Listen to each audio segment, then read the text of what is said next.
This episode of Decoding TV is brought to you by McDonald's, proudly serving communities since 1965.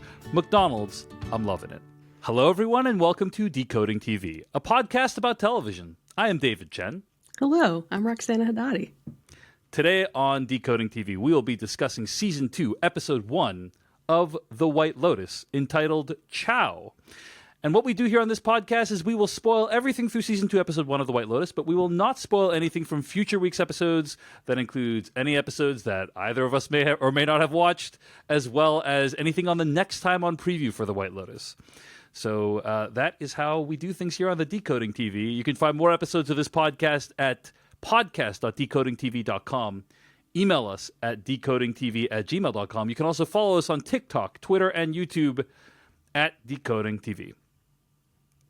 All right, Roxana, before we get to this week's episode, I think it's important to just say, hey, it's a new season of The White Lotus, a show that we never thought would come back. And here we are talking about it. So, let's start with overall thoughts on this episode before we do a plot point by plot point. What did you think overall of Season 2, Episode 1? That's such a good question. What did I think? I mean, the immediate thing I thought about was the fact that this is now an anthology, right? I mean, we're going the True Detective route. We're sort of going the Big Little Lies route of an initial season, now turned into a second season. So I kept thinking about that. I kept sort of noticing the connections thematically, unintentionally, explicitly between this episode and the first season. But overall, I am intrigued. There's some characters that I think are very promising and potentially very messy.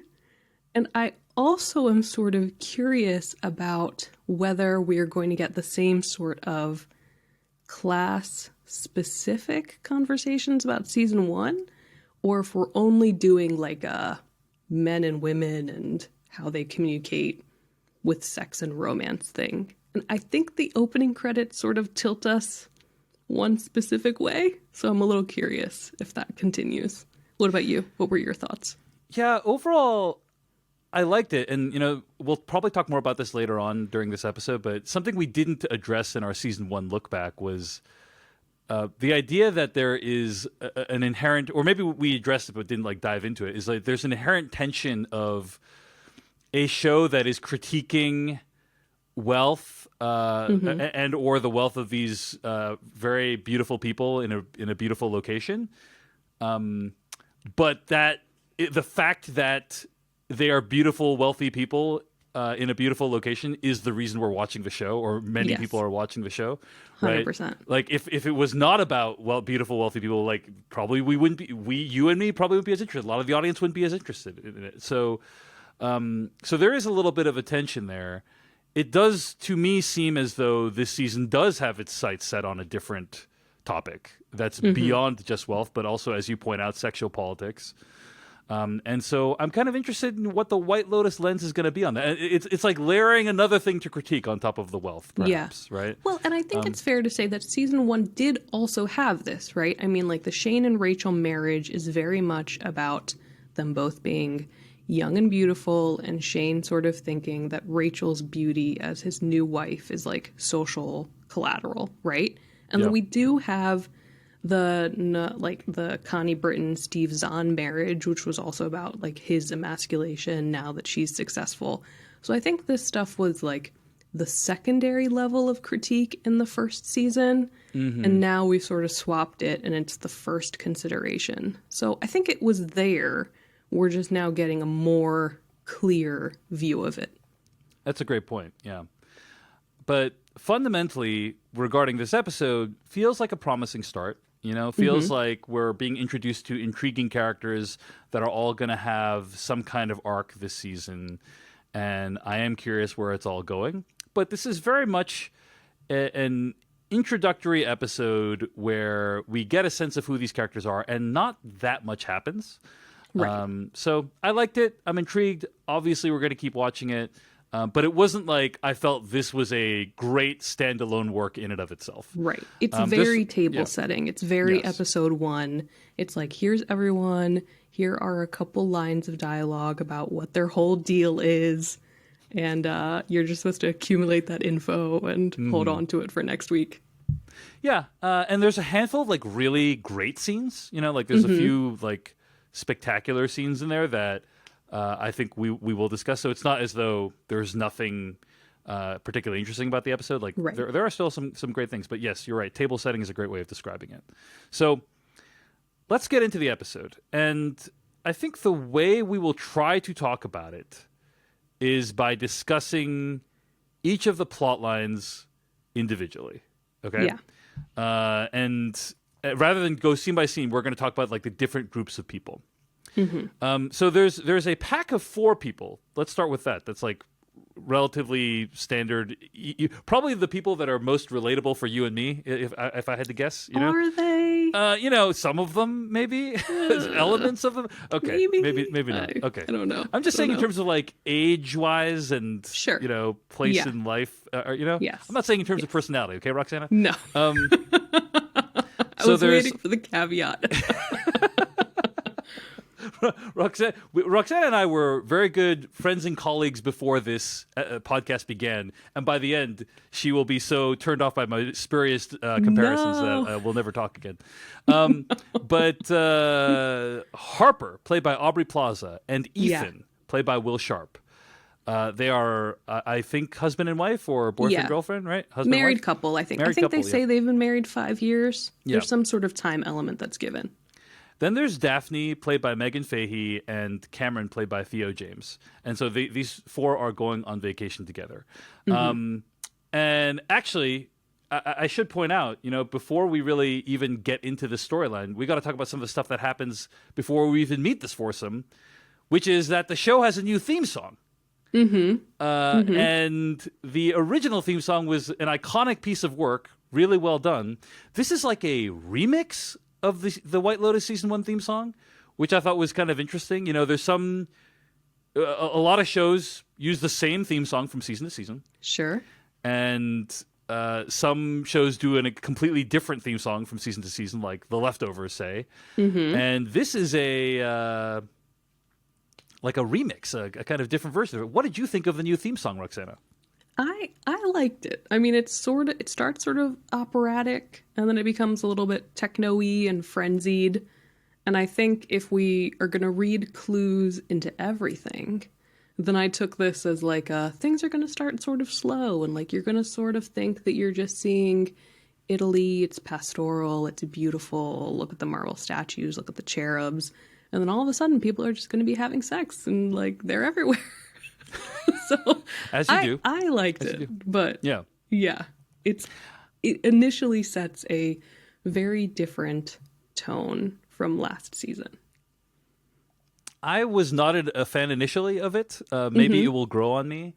But they took the theme song, which is, I think, in a minor key, and they made it major, which is just really weird and disorienting. There were also lots of like really rapid cuts. I know there were some cuts in the original theme song as well when you're, you know, looking at the paintings in the original White Lotus theme like song. The wallpaper. But it felt more frenzied and frenetic this time around. But in your description of the theme song in the show notes or the opening credits, you write about like how there's Italian paintings of bucolic rural scenes, cherubs and marble statues that become interrupted by images of people having sex. Yeah. And like a woman and a swan having sex. So we're getting really wild with it from the beginning. Interesting. Yeah. Okay. So then we also have an opening teaser scene, right? Where it is Megan Fahey's character, Daphne, on the beach. Some very funny dialogue in the scene, right? Where she meets other people that have just showed up at the White Lotus. She's about to leave. Right. And she talks about how Italy is so romantic. And she says, "You're going to die. They're going to need to drag you out of here," end quote. Which I was just like, are you doing what I think you're doing, White Lotus? And then it turns out they're doing what I thought they were doing, which is they introduced a dead person right off the bat. Just bumps right into her. She's going for a swim, and she's going into bumps right into Daphne. Not only that, but we later learn that there is apparently like a group of dead people. Is that right? Yeah. And I don't know how much more detail we get here. I don't know if we learn that it was a riptide or if they were swimming and something happened. There's just sort of there are a few, quote, bodies in the water that are then removed and walked through the beach area that corresponds to the White Lotus. So it becomes like a pretty big scene, like an actual scene in a scene. And it's an interesting way to start us off. And by interesting, I mean familiar. Because I guess we're doing deaths again. We're doing deaths again, but one death is not sufficient, Roxana. No. You got to have multiple deaths. Mm-hmm. And we do understand that they are all like hotel guests of the White Lotus, right? So they're not just random people that have died. Right. Nobody cares about the random people. Sorry. No one cares about the plebes. Right. We need to know who the rich, wealthy people and attractive people who are dying are. But yeah, there's a great scene where Valentina, who is basically the manager of the White Lotus in Sicily, is trying to be like, it's still good. Like, oh, it's just one person that died. Like, and maybe it was an accident. We can't control if someone dies on the ocean. Right. But it turns out there's a group of them. And yeah. Poor Valentina, already off to a bad start in this narrative. Yeah, and it's not going to get better for her, really. Now, but before we move on from this point, Roxana, I do think it's notable that they're using deaths again, or a death again, to kind of propel... the first season started very similarly. There's a death, or someone died, and then we flash back, and presumably we're going to find out how that death happened. Not sure how I feel about it, if only because don't you think it would be weird if like the 4 seasons kept having mysterious deaths everywhere? Do you know, like in real life? I truly wrote this to a colleague today. I was like, wouldn't this be a humongous story? If this boutique hotel chain had people continuing to die in every location. I mean, it sort of sounds like a good horror movie setup. Like I potentially would watch this as a concept. But at the same time, when I was thinking about season 1 before our chat, I don't really know how much the death mattered to me as I was watching the season. I think I sort of forgot that there was a death. Like, as we talked about, there were a lot of clues. There were people who were waiting for medical results, and there were some near brushes with fatality. But I don't know. The murder mystery didn't seem paramount to me at the time. So I wonder again how that will be handled here. If we'll get like some hints throughout, if people are sort of ill and anything could happen, or if it's just a grabby way to get us in. Well, I think they did a good job of, I might have said this on the last episode we did, but not being annoying about it, not like reminding you, hey, who's the dead person? Like they didn't do that all season. The thing is, it's going to be a little bit harder for me to not remember it, given that it's multiple people. So, like... That's true. Now, I'm not just wondering who died. I'm wondering, like, how many people died, and are they from multiple different parties of, the people that we meet in this episode? So, right. There's no one who's really alone. There's not a solo narrative. Everyone is in groups of 2s or 3s of 4s. So yeah, you're right. It raises the question of, are we going to like trade people back and forth? Does everyone have a sacrifice? How does this work? Right. Yeah. So on the one hand, I like it because I'm like, oh, I want to, it does give me something to keep watching it for. But on the other hand, it is like the same exact plot mechanic. Yeah. And except with more people. So Mike White is a very smart person, the showrunner, and I trust that he knows what he's doing and is going to make it interesting somehow. But also, I'm kind of like, Mike White, I'm not sure. Like, this could be repetitive. We'll see. So yeah. But if it ain't broke, don't fix it, So, okay. So we learn about the deaths. We flash back to 1 week earlier, just like we were in White Lotus season 1. And then we meet all these people that are in the show. Yeah. So let's start with, as I was saying earlier, Harper and Ethan, that's Aubrey Plaza and Will Sharp's character, who are there with Daphne and Cameron, Megan Fahey and Theo James' character. By the way, one person we know doesn't die is Daphne, played by Megan Fahey. So that's because she's the one that discovers the bodies. So that's one person checked off the list right there. Now, go ahead. All I was going to say is that as soon as you said that, I thought for the entirety of the episode, she's surrounded by other people. And then it's a little bit interesting that we start off with her on this beach alone. I'm not saying it's a clue. It's just an interesting thing to note. Yes. Yes. Yeah. Perhaps it is her colleagues / husband or whatever that is the dead person. Perhaps. I was a little bit confused at some of the plotting here. Like, okay. When Aubrey Plaza's character Harper, like, identifies what the relationship is, I think it's Cameron and Daphne that are like the successful ones, right? That are the startup rich people ones, or is it Ethan and Harper? Like, it was a little bit confusing to me. I think everyone is wealthy. Yes. I think that Cam and Daphne were already wealthy. Mm-hmm. And so they're the ones who invited Harper and Ethan on this vacation. I'm not sure it's startup money. I think it's finance money. But they already live a successful, well-to-do life. Mm-hmm. And then it is Ethan who recently sold a business idea or something and is newly rich. So he and Harper, I think, again, I don't remember if it's a startup, but it's some new amount of wealth. Mm-hmm. So everybody's wealthy. It's just a matter of who got wealthy when. Right. It was, she only says it like one time real quick, and then it wasn't clear like which wealth like which direction the wealth flowed in. But whatever the case is, these are not like the best of friends, I think is the main point, right? Like there was a suspiciousness with which Cameron and Daphne invited Ethan and Harper on this trip. And Harper is very suspicious of their intentions and like why they're doing it. Yeah, so. Harper sees it as, we have money now, and suddenly you remembered who we are and have deigned to invite us on this trip.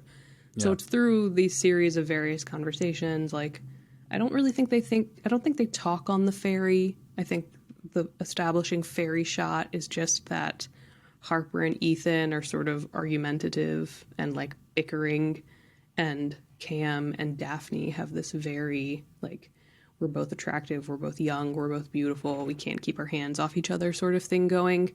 And then I think it's over some mealtime conversations that it comes out, and some private in-suite conversations that Harper is convinced that there's an ulterior financial motive that Cam has reached out to Ethan after all these years. He's going to pitch Ethan some idea or something like that during the course of the trip, right? Yeah. Okay, so there's a bunch of awkward scenes with Harper really not seeming to enjoy herself. She refuses the complimentary Prosecco that is offered.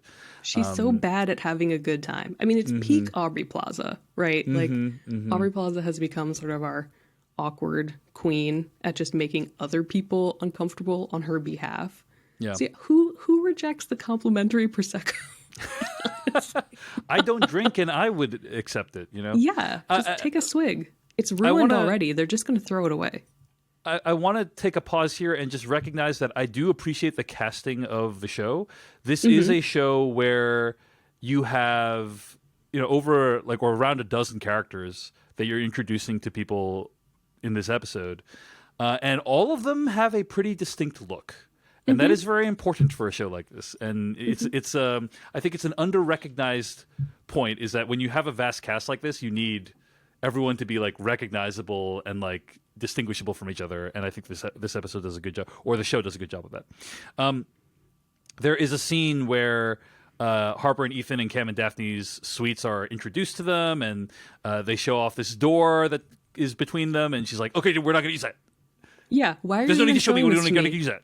Yeah. We're not going to use that. And everyone is aghast. Again, it's one of those things where it's like, why would you voice that? You can never use the door, but you don't have to tell the people you're never going to use the door. Yeah, kind of awkward. Harper. There is a statue that's in all these rooms that is identified. Roxana, do you recall like what was going on with the statue? What's the significance of it? Yeah, so on this tour, there are all these statues, and they basically are described to the group as the Moor's head. And one of the resort employees explains that this is sort of like Sicilian folklore. I mean, it's based in history, allegedly, but it is of a Moorish man who came to Sicily and seduced a young woman, and they're having an affair. She learns that he is married, and so basically their relationship has forced her to become the other woman with all of the negative connotations that holds. So she cuts his head off and like uses it as a planter, sort of as like a warning to, be monogamous and not do infidelity. And so that's become like a mainstay of ceramic art in Sicily. And I Googled it. That definitely seems real. It doesn't, I don't know if a resort would really have many of them in each room, but it definitely seems like an actual thing. Now, we don't really dive into like the racial politics of this, like a Moorish man or the fact that they're all sort of glazed in a particular way. I mean, the show doesn't really touch that, but I think it's using it as an icon of, again, male, female, like sexual politics, gender roles, that sort of thing. And I think Daphne makes a joke out of it, right? She's like, take a cue from this. I would kill you and like bury you. So it's a little bit of a dark joke coming from Daphne. Well, it's funny, I think, because it's a nod to the fact that someone has died 1 week later, and I think it's like, ooh, it's supposed to make you as a viewer think, ooh, is it him that gets killed? Right. I think. Well, I don't think it's him that gets killed. It's too obvious in my opinion. But it's a little bit too obvious. But Daphne does later on talk about watching a bunch of Dateline, on which spouses kill each other all the time. But again, that's what I'm saying. Is like her saying that, her saying you're gonna die here, they're gonna need to drag you out at the beginning. Her saying this, like it's all makes you. It's to make you think it's Daphne, but I don't think it's gonna be Daphne. You know what I'm saying? I think that you're saying it's a misdirect. I'm gonna say it's not a misdirect. Oh wow! First podcast disagreement here on Decoding TV between Roxana and David. Okay, we'll see. Yeah. We'll see. Yeah.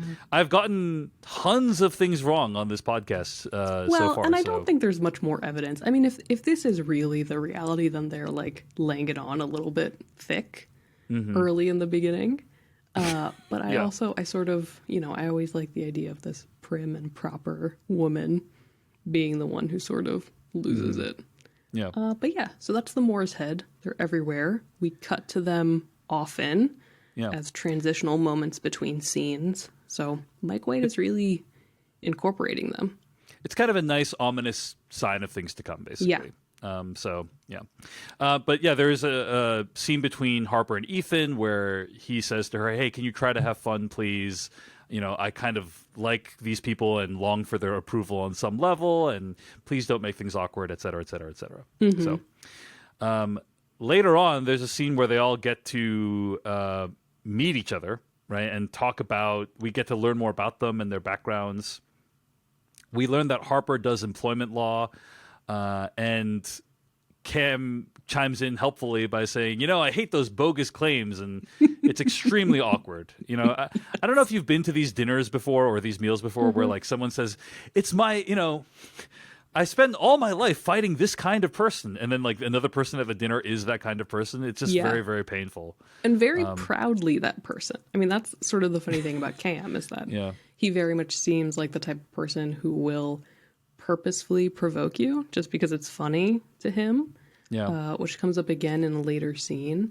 I think I am enjoying Theo James's performance, although I don't entirely buy his American accent, but his very aggressive, cool guy, bro-y sort of aesthetic, I think works.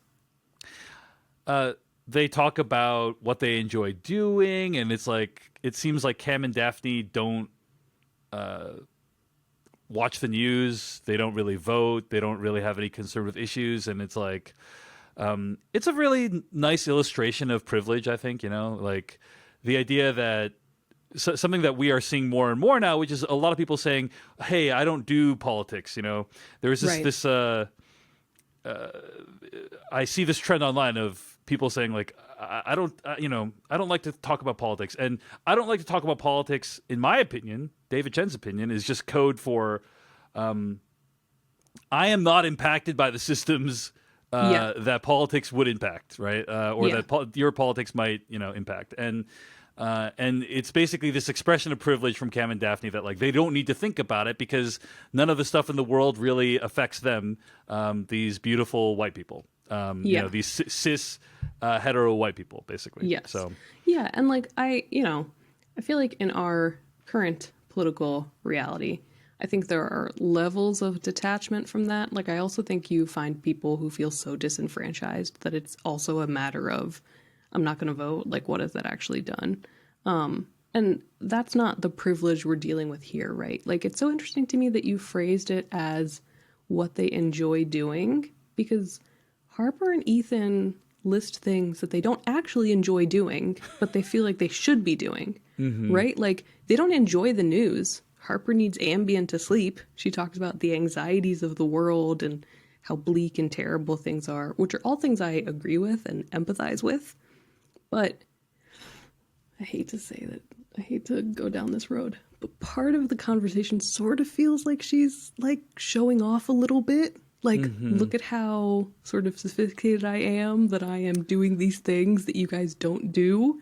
So I think both couples are showing off. Like, I think Cam and Daphne are doing this, like you said, beautiful people, almost like Gatsby-esque.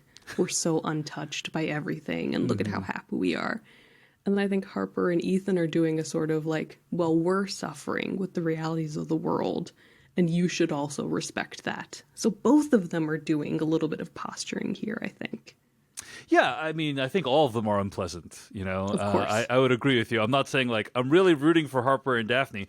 I mean, or Harper and Ethan. I'm not saying like they're awesome. They're certainly more similar to me in terms of how I engage with my media. Yes. But they don't seem like particularly super pleasant people to be around either. No. Especially Did if you you're have any thoughts on their Ted Lasso argument? Yeah. Well, hey, I'm just glad that people can unite around the Apple TV Plus show Ted Lasso. Like that gives them some kind of. I guess not really unite because I don't think Harper and Daphne watched it. I think Harper. I think Ethan watches it. Yeah. Harper doesn't like it. Yeah. And I think Cam and Daphne, if I remember correctly, are aware of it. But it stood out to me because I don't remember, like, last season had Olivia and Paula making pop culture references, but I don't remember the quote-unquote older, more established characters necessarily doing that. So it sort of felt like... I just think it's remarkable that an Apple TV Plus show got mentioned on an another HBO show. On an program. HBO, an HBO show. Like, yes. I think in general, Apple TV shows aren't really mentioned very often. I don't feel like, I'm not saying, putting aside the quality, I don't think they've really seeped into the popular consciousness that much, Ted Lasso being an exception. Ted Lasso it's being like, an exception. The Apple TV, Apple, the $1 trillion company, is a little pop culture engine that could. Look at you guys putting some wins on the board there for Ted Lasso. What I will say about that is that For All Mankind is an exceptional show that you should be watching this whole time. But it was funny to me because it felt like they were reaching the bottom of the barrel of things they could talk about. So they had to just pull out Ted Lasso as a last-ditch objective to find common ground. Yeah. It could have been Hacks. If they were going to keep it in the HBO family, it could have been Hacks. Could have been. It's the modern-day equivalent of pulling out a Friends reference at a... Yes. Did you guys see that episode? It's the modern day equivalent of were Ross and Rachel on a break. Like everybody has an opinion on it, so just talk about it. You don't have to talk about yourselves anymore. But so then this scene leads into the next sort of Cam provocation, right? Right. So they go into their rooms to get a... Cam needs to borrow a bathing suit from Ethan because he didn't bring one. Come on. Well, no, isn't it that his luggage got lost? Oh, that's right. Yeah. His luggage got lost. And apparently it might never be found because he should have flown through Milan, don't you know? Yeah. Huge mistake. I make that mistake all the time, personally, so I understand why this could happen to him. We'll get to Valentina, but she's hilarious in this episode. I agree. So then they go into the room, and I didn't know what to expect. Like I half expected like they would close the door and then start making out furiously, like they've been having an affair the whole time. But that is not what happened. No. Things are what they seem with these couples, and instead, she gives him the bathing suit. She goes into the bathroom to find her sunscreen, and then he takes off his bathing suit, or all of his clothes entirely, to put on the bathing suit. Well, and he walks into her line of sight. Her eye line, yeah. Yeah, Because he could have gone away, right? He could have walked away before he had been in the bureau. He could have gone through the door joining the suites back into his suite to change, but instead he purposefully walks into her eye line when she's looking in the bathroom mirror. All of a sudden, it's just out. Like, he doesn't say anything, but it's out. I saw a movie called Speak No Evil, Roxana Hadadi. Have you seen Speak No Evil? I think it sounds familiar, but go on. It premiered at Sundance this year. It's currently on Shudder. Okay. And there is a lot of bathroom etiquette that is challenged in this movie. So basically, like, imagine this. So the idea of Speak No Evil is there's this family, husband, wife, and a kid. They're invited out to go on this trip with another husband, wife, and kid, right? Okay. Mom's brushing her teeth in the visitor family. Mom's brushing her teeth in the bathroom. The dad in the other family comes in while she's doing that, uses the bathroom, pees. No. Leaves. Absolutely not. It's horrible. Mm-hmm. But that is very similar, right? It's like Harper and Cam do not know each other well enough for this to happen. But again, it feels like an example of how untouchable he feels, right? It doesn't matter. Like, who cares? And it also, I think, speaks to probably his narcissism as well, because I think he probably thinks, wouldn't you want to see it? It's definitely a troubling feeling, because when someone does something like that, it feels like, oh, the boundaries that I assume everyone has, this person does not have, right? And that is a very kind of disquieting feeling. So she excused herself. She's like, hey, I still got to look for the sunscreen. You can go back. And, then later she tells Ethan about this incursion. But it does, it's the thing is, it's one of those things where it's like, I mean, I think the way it was done is pretty aggressive, like it's not optimal, right? What Cameron did, but there is a tiny part, I think, that's also like, you could be like, oh, maybe he just has different customs when it comes to putting on your bathing suit. He's very okay with nudity. There's people who are like that, but it's probably sketchy. It was sketchy in the way he did it was so sketchy. I don't even think I would use that excuse. It's so it's kind of beyond the pale what he did. So anyway, and it's funny what you said, because that's sort of how Ethan reads it, right? Like, Harper tells him, she sort of tries to downplay it a little bit. Like, she just says this was sort of a weird thing that happened, and Ethan is like, oh yeah, like, it's just, that's weird, like, he doesn't react really. And what I couldn't figure out at that moment is if we're just doing like a bro code thing. Like, Ethan has sort of reverted into who he was when he and Cam were college roommates, and so he's just trying to not get involved. Or if we're meant to see this as the beginning of sort of a schism between this married couple and how they don't necessarily seem eye to eye on things. So it was an interesting moment that I'm curious if it spins into something darker, deeper. I can't tell.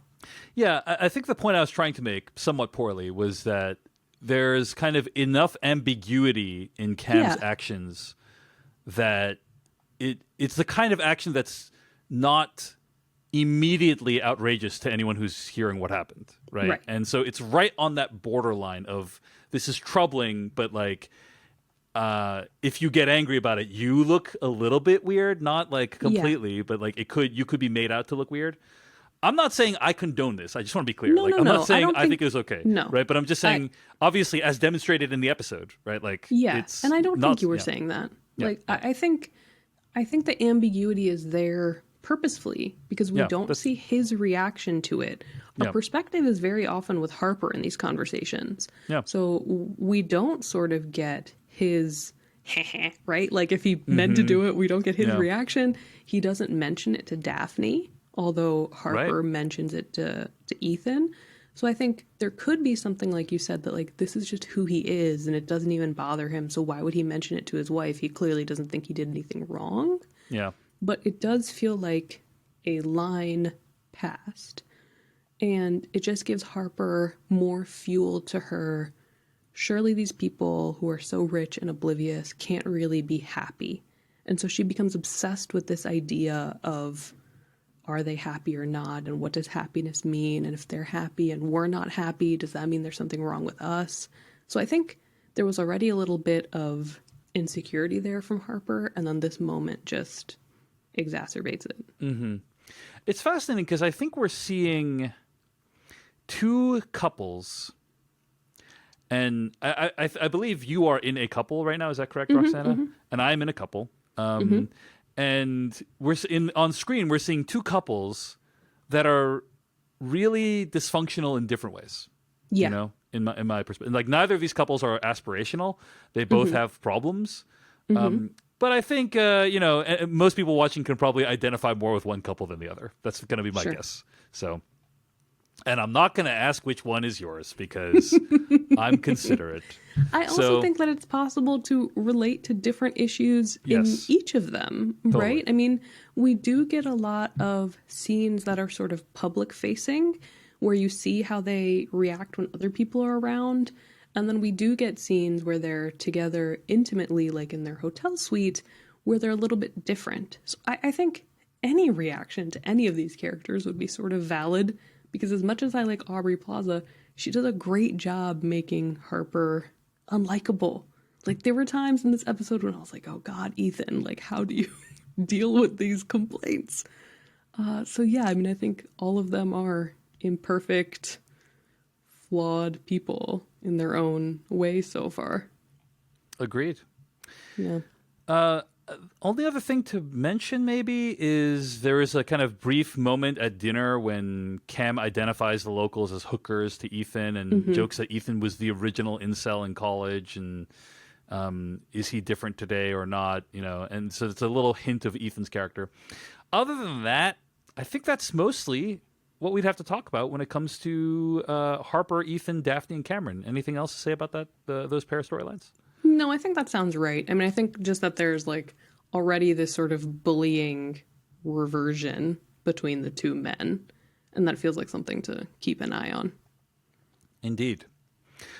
All right, Roxana, it's time to talk about our sponsor for this episode of Decoding TV, McDonald's. Now, let me tell you about two words that come to mind when I think of the White Lotus. Okay. Customer service. Really just exceptional customer service that puts a lot of care into making sure you feel taken care of. Let me tell you about another word that comes to mind when I think of the White Lotus. Risky. Risky to go to the White Lotus. But you know what's not risky, Roxana? Going to your local McDonald's, because this is a place that has provided reliable, pick-me-up, delicious food since 1965, proudly serving their communities. McDonald's is celebrating their crew members who help everyone feel a sense of community whenever they stop into Mickey D's. And I don't know about you, but for me, going to McDonald's was a great ritual for me during the pandemic. It was one of the things that I relied upon that was going to be consistent and reproducible every single time. And every time I went there, I was always so, so grateful for all the crew members that made every single one of my McDonald's visits special.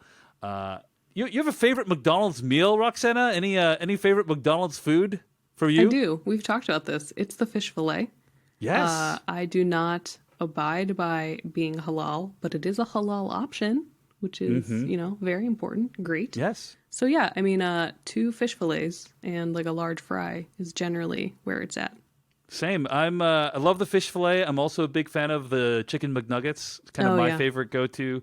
Super, super delicious. And whenever I go to McDonald's to get this food, I'm always greeted with a smile, and my food always comes fast and efficiently. I'm so grateful to my local McDonald's for all of their service to the community.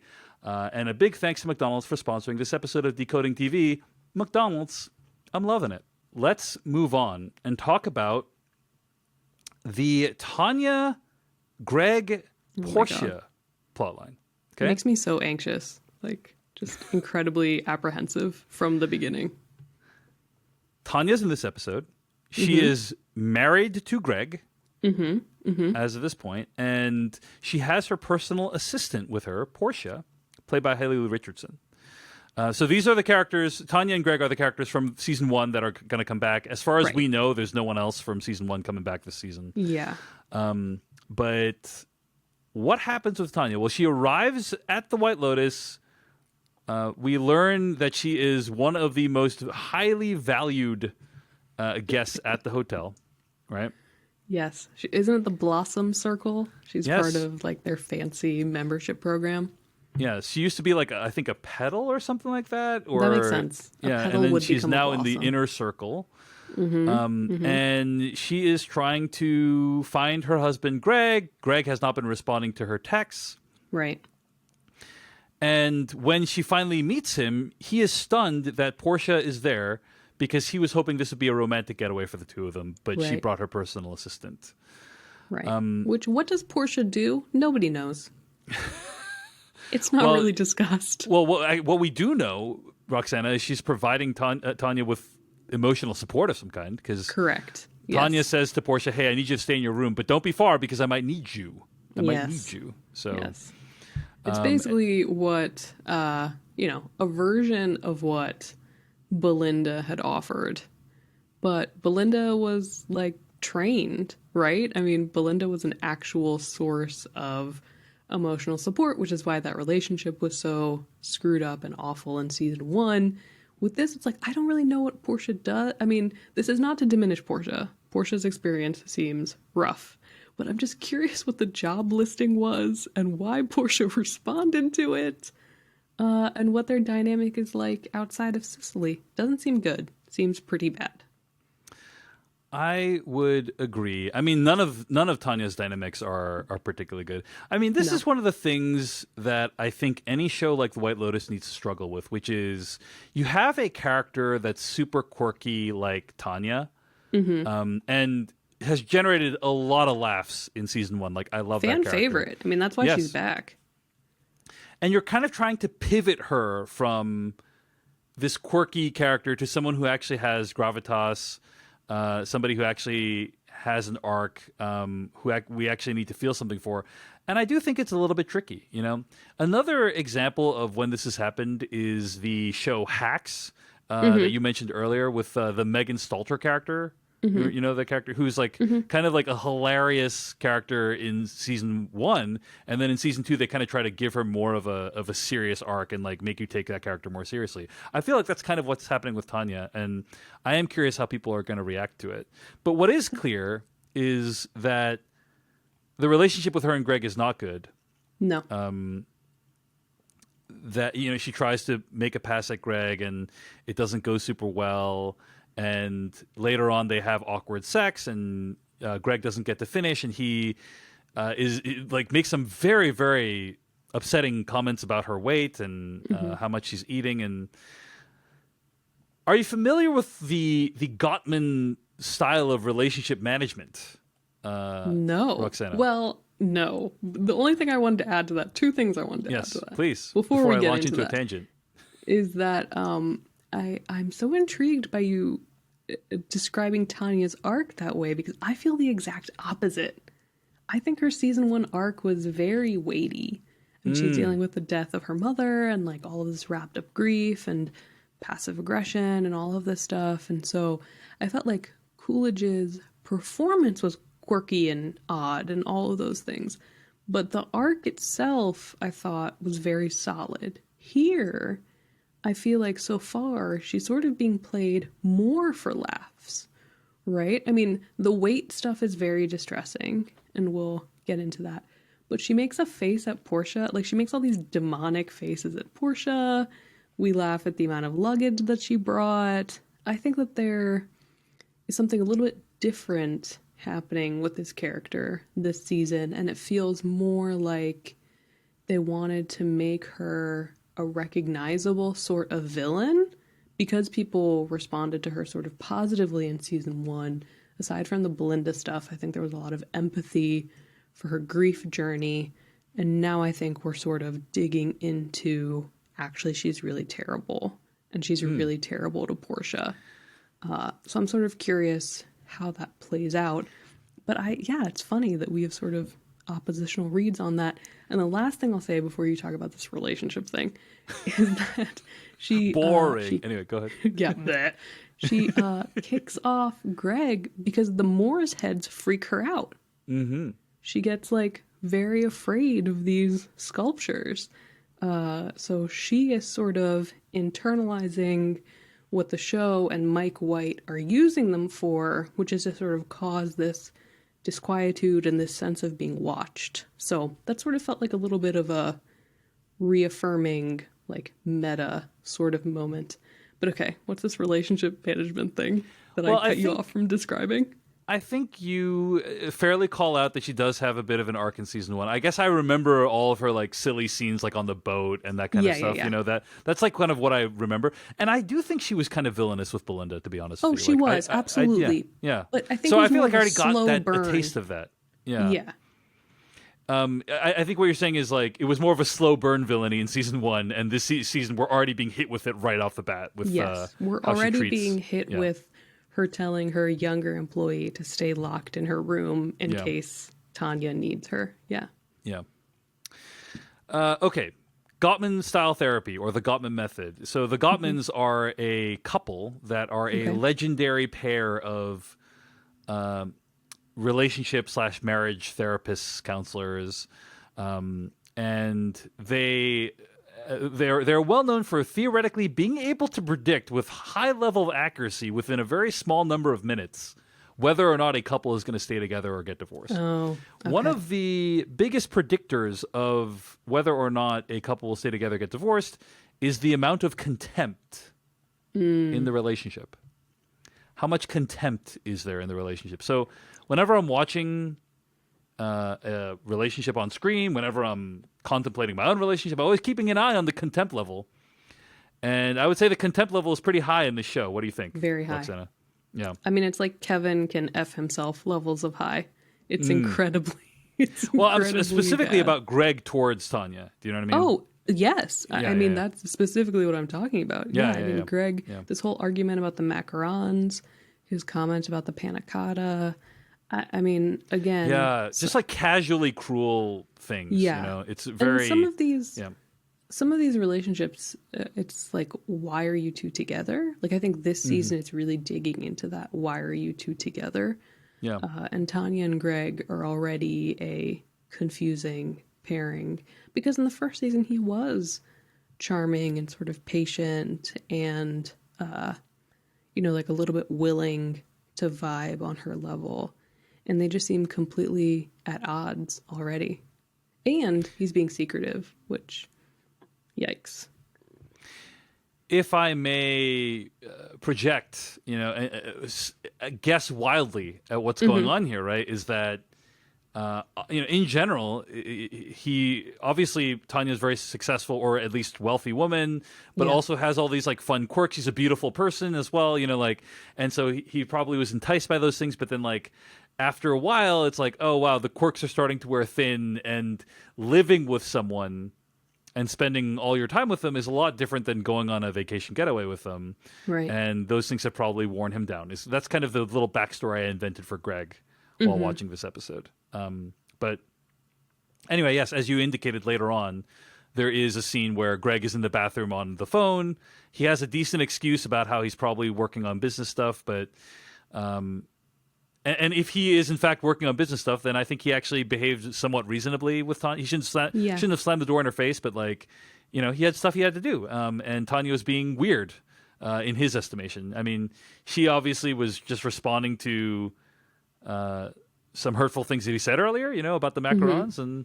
But it seems like the relationship's in a really bad place, and it's sad to see. So yeah, the only thing I will say, the only devil's advocate poke I will make at that is he was so offended that Portia was there on the vacation, and the reasoning he gave was, it's a romantic vacation for the two of us. So I'm just slightly surprised that he would be taking business calls on a romantic vacation when he was so belligerent about Portia's presence. But ultimately, I mean, I have a lot of problems with Tanya, but watching her walk to bed alone was very sad. Yeah, indeed. Let's talk briefly about Portia's storyline this episode. She encounters Albie at the pool. She's crying on the phone. He's eavesdropping. Yeah, and it's clear that like she comes from a very different background than most of the people who are at this place. Right. And then she shows up at dinner, and that's causes a lot of consternation with Tanya. And that's like most of her arc this episode is like we get the sense that she's questioning whether or not she should be Tanya's personal assistant. That's kind of the big takeaway. Right. Anything else to say about Portia before we move on? The only thing I'll say is that she looks up Albie on Instagram, right? So yeah, that's right. I think it's her sister that she's talking to on the phone. Her sister is like, this sounds like a nightmare. Just hook up with a guy. Like, at least make the time pass. And then she looks up Albie on Insta. So I think there is an initial, clearly they're maybe into each other or trying to judge whether they want to be into each other. But that is a good compliment to the Albie story, which is so much about like male-female attraction and, again, these questions about like monogamy and infidelity and all that sort of stuff. Yeah. So let's talk about the storyline of the father, son, and the grandfather, right? Bert, played by F. Murray Abraham, Dominic, played by Michael Imperioli, and Albie, played by Adam DeMarco. They are there on some kind of pilgrimage to visit Bert's grandmother's birth city? Yeah, like her village or something. So clearly a family trip that was planned for a while.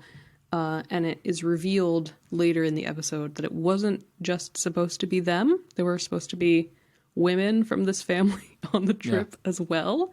Dominic's wife and daughter, I think, right? Yes, and we get some explanations, or at least some allusions, as to why that is not the case. I mean, that was one of my favorite scenes from the episode, right? Yeah. Is Michael Imperioli's character, Dominic, making a phone call to, I think, his ex-wife, right? Soon to be ex-wife, maybe. Yeah. And the whole thing takes place in one long continuous shot that kind of pushes in on Dominic's face. And what I love about that scene is how rapidly it escalates. Like, he calls and she's like, hey, what do you want? And it seems like it's going to be a tense but acceptable phone call, and it ends with her just screaming at him and being like, I don't want to talk to you ever again, don't call me ever again. And it's some great phone acting from Michael Imperioli, I think, because he's just kind of like shell-shocked, exhausted, like he's expended a lot of mental energy, but he's also like, I think he knows that he probably did some terrible things. Like my interpretation is that he is like cheated on his wife or something like that, right? I think that's heavily implied. That's the read I got. Yeah. So I really love that scene. It's just a great phone call scene that takes place in a long continuous shot that just is a great piece of acting on both sides of that call, I thought. But yeah, any thoughts on Dominic's character and this scene in particular? I really like Imperioli. I mean, I think this storyline might be the one that I like the most so far, because I think it's asking some sort of interesting questions about what kind of behavior gets normalized to us by our parents, and then how do those things sort of trickle down. Early on, it becomes very clear that Albie and Dominic are sort of embarrassed by Bert, who is like hitting on every woman available, farting, just like sort of being like a typical like older man. But in Dominic, you sort of see the behaviors that he doesn't like in Bert are still things that he's doing himself. And I think that phone call is really indicative of that. He doesn't try to deny anything when his ex-wife is sort of yelling at him. But I don't really know if I buy his apology either. There's sort of a detached quality to Imperioli's performance that I think feels like a wall put up between what he said or did and the actual ramifications of that. So I was really, I think that was a really solid scene. And I just, you know, it's the only storyline so far that I think is sort of dealing with the past and looking at your past actions and trying to reconcile who you were when you made those choices. And I am intrigued by that. I don't know if the White Lotus has necessarily done that yet. Sort of had like a long lens on prior behavior. So I like the three of them together, and I want to know where it goes. Yeah, we do learn that Dominic is like a big deal in Hollywood theoretically. Yeah. I'm curious if it's going to turn out to be some kind of Me Too storyline of some kind. You know, that's a possibility as well. That's interesting. I hadn't thought about that. So yeah, I don't know where it's going, but it does seem like he's going to try to reckon with his past somehow in this season, and I think you're right about that. So. And yeah, Bert, played by F. Murray Abraham, hitting on everyone. It's uncomfortable to watch. It's uncomfortable to watch, and I'm glad that Dominic and Albie like call him out for it. They are kind of audience surrogates in that situation, to a point, until the final scene of the episode, at least. You know, to a point. I mean, then you also have Albie talking about it being undignified for people over 50 to have sex, and it's like, Albie, spoken like a true like 22-year-old. Yeah. Yeah. So it's a good generational sprawl. You know, we talked about how Harper and Ethan and all of them are sort of the same age. We haven't gotten to the Italian locals yet. They seem younger. Yeah. But this, I think, is the biggest age gap and sort of how different generations do view things the same way, or maybe they don't. Yeah. Anything else about the Bert, Dominic, Albie storyline? I think you already talked about how Albie and Portia might get together this season. That's a possibility. Yeah. We'll see. I think that's it for now. I think that's all we're sort of privy to at this point. So then there is the locals, Mia and Lucia. I was impressed that so much of a show was in Italian, by the way. Like, I just like that they stayed like fairly authentic to the location, you know, which I always appreciate when a show does that. Yeah. But the idea is that Mia and Lucia are friends. Mia is somebody who I guess is trying to what is the, I don't even know what the verb is, but like she has connected with someone on the boat. No, I think who wants Lucia. her services. Oh, Lucia. Yeah, has connected Lucia with is the someone on the one. boat. Yes. Who wants her wants She's to a pay sex for her worker. services. Yeah, she's a sex Yeah. worker. Yeah. And like the whole episode we're like wondering who it is. By the end I was like it's probably, there's only one person it could probably be, you know, which is Dominic, we find out. There's also a scene in you know, there's some scenes in the middle where they're like chased out of the White Lotus by Valentina, who is the manager there. And then they go to dinner. There's a brief scene with Mia and the piano player who they have a drink, and he assumes that she's a prostitute, but she's not. She's very offended by it, throws drink in his face. And then at the end, Lucia and Dominic, we presume, have sex as the show goes to credits.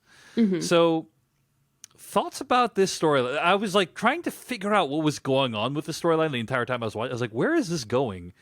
And honestly, I've finished the episode and I still don't really know where it's going. Yeah, I'm very mixed on this one. Like, I'm incredibly mixed. So as we talked about with season 1, there was sort of the critical pushback that Mike White had set a story in Hawaii and was sort of telling the story about colonialism and capitalism and all of this stuff, and didn't really have a Hawaiian perspective. And so I think this is an attempt to remedy that, or at least to show, like, hey, I heard the criticism and I'm sort of taking it to heart. I don't know how I feel about the remedy to that being two young Italian women who are doing sex work with American tourists. I don't know. Well, one of them is, at least. One of them is, but Lucia sort of is trying to bring her into it, right? She does say we could have a threesome with him and it would be a good payday for us. She does dress her up in the bathroom, and Mia says, "You made me look like a hooker," and Lucia says, "Exactly." You know, like, I think there is sort of a, I'm making money doing this and you could also be making money doing this sort of invitation. I don't know where it's going. I think I think what's weird to me, Roxana, is the final scene, between the two of them, I think we are meant to be troubled by that scene, right? Like the way Are the we? scene. I don't know. I'm guessing. I don't. This is the thing. I don't even know. Like, Yeah. but I think we're meant to be like, oh, like this is like Dominic is at this stage in his life where he feels like he needs to pay for sex. This is not something that he would feel is a good example for his child, who's theoretically sleeping in the next room. I mean, he lies to Albie. Yeah. Right, and then there's the way the camera like pulls back with these curtains, and the way it makes it feel kind of like forbidden. It gives these events a kind of frisson, I think, that like make it feel like, ooh, like, it's kind of you know what I'm saying? Like, it just kind of makes it feel like the show, to me, makes it to like you want to feel like it's not okay what's happening here. Which feels weird to me, because I would think that this is not the type of show that would look askance at sex workers. You know what I'm saying? It feels like, weirdly conservative. Yeah. It feels like a weirdly conservative perspective to sort of for now. be... I'm willing to see how it evolves, but like Sure. for now, Yeah, I'm like, I am too. I don't know what this is right now, But I don't know what this is. And I think that so far, sort of the only things that we know about them, about Lucia and Mia, are how they're perceived by men and how they're perceived by Valentina, who is very anti their presence at the hotel. So yeah, I'm not sure how I feel about it yet. It sort of feels to me, it gives me the same feeling as the Moor's Head, where I think the show is trying to make these points about gender roles and maybe heterosexuality and what is sort of transactional about relationships between women and men. But I don't know how much that feels like a wealthy people in 2022 storyline. Like, I guess I just would be surprised by people being surprised about the presence of sex workers. So I don't know where it's going. Hard to I'm like, does the show want us to think it's not okay? Does the show want us to think Right? Because it doesn't feel like the show wants us to think, look at these two people transacting on sex the way a man and a woman should. Like, I don't feel like that's what the show wants us to feel about this scene, right? But I'll put a big TBD on my thoughts on this plot line, because there's just not enough there for me to really understand where they're going with it. So hopefully it'll coalesce. That's sort of the same way I feel about Valentina. Like, I think at this point in season 1, Armand had a very clear enemy in Shane. And so we started with this competition already between the White Lotus staff and the guests. And I think because we're not doing class as much at the forefront this time around, Valentina hasn't already, like, she doesn't have any beef with the guests yet, right? Like, she is very brusque and she's very frank. She calls Bert old to his face and all that sort of stuff. But I don't know, her storyline is more against Lucia and Mia so far than it's against anybody else. So that's another one where I'm like, I'm not sure what I'm supposed to know or feel about this character yet, and sort of how we're telling the story about Italian women. I just don't know. That struck me as more of a cultural thing, to be honest with you, than like part of her personality. It struck me that I think what the show is trying to say with that part about Valentina. So we're talking about the scene early on when Valentina spends most of the episode giving everyone at the White Lotus a difficult time. Yeah. Like, she's like, you're not doing good enough job. You're bad at your job. And then we find when she greets the guests, like, she's actually terrible at this, because she like steps in all these terrible social faux pas. And I thought it was a commentary on how difficult it is to fully know another culture. That's what I thought it was. Okay. I don't know. Just this idea that like, oh, you can be like theoretically super high powered manager who like is very good at customer service, but like if you don't know what's acceptable in another culture, like it doesn't really mean that much. That was kind of my thought on what it meant. None of that crossed my mind. So that's okay. I appreciate that. Okay. Well, maybe who knows if it was intentional or not. So anyway. See. Any other thoughts on season 2, episode 1 of The White Lotus? I don't think so. I think we covered pretty much everything. Trying to think if there's any other like really standout scenes. I mean, the phone call Dominic is really the phone call. The phone call scene was great. I actually liked the final scene with Dominic and Lucia. Like I said, there was kind of this like feeling of like danger and unpredictability there. I thought that gave this scene an interesting energy. I thought the characters of Harper, Ethan, Daphne, and Cameron were like really well drawn. Like you kind of feel like you know who these people are, that they've lived a whole life before you saw them on screen during this episode, and so many things to like about the episode. I'm intrigued, and there's going to be 7 episodes this season, unlike 6 from last season. So right, we're getting that I'm curious about too. I'm like, why? There's some. I think there's some science or anecdotal studies that show that like when there's a listicle of some kind online, that people prefer it if it has a prime number. Interesting. Like here are the 13 best scenes from The Sopranos, or here are the 7 top ways you can decorate your pumpkin for Halloween or whatever. Like prime numbers make people feel good because it feels like there's many reasons, but one of them is maybe it feels like you kept looking for ways to decorate your pumpkin that were good, and then you stopped after you got the maximum number of ways. Like you didn't arbitrarily go to 10. You were just like, there's only 7. And that's how I feel about the fact that the White Lotus season 2 has 7 episodes. You know, not, it's like not 10, not 8, not 10, not 6, not 8. It's like 7. They said 7 episodes is the number they need to tell this story, and I trust Roxana. I trust. Yeah. Okay. Roxana Hadadi, where can people find more of your work on the internet this week? Sure. You can find my work at Vulture. You can find me on Twitter. And, that's about it. All right. We'll leave links to Roxana's work in the show notes. And you can find more episodes of this podcast at podcast.decodingtv.com. You can email us at decodingtv@gmail.com and find us on TikTok, Twitter, and YouTube at decodingtv. Until next week, we'll be back then with another recap of The White Lotus. Next week, it'll be Season 2, Episode 2. Thanks for listening or watching. We'll see you later. Bye. Hey everyone, David Chen here. Thank you so much for watching that video from Decoding TV. If you want to get an audio version of the show, all you got to do is go to podcast.decodingtv.com. And if you want to support what we do, get ad-free episodes of the podcast and also bonus episodes of the podcast, go to decodingtv.com and become a paid member. Of course, you can also like and subscribe for more. We appreciate it. Thanks. See you later.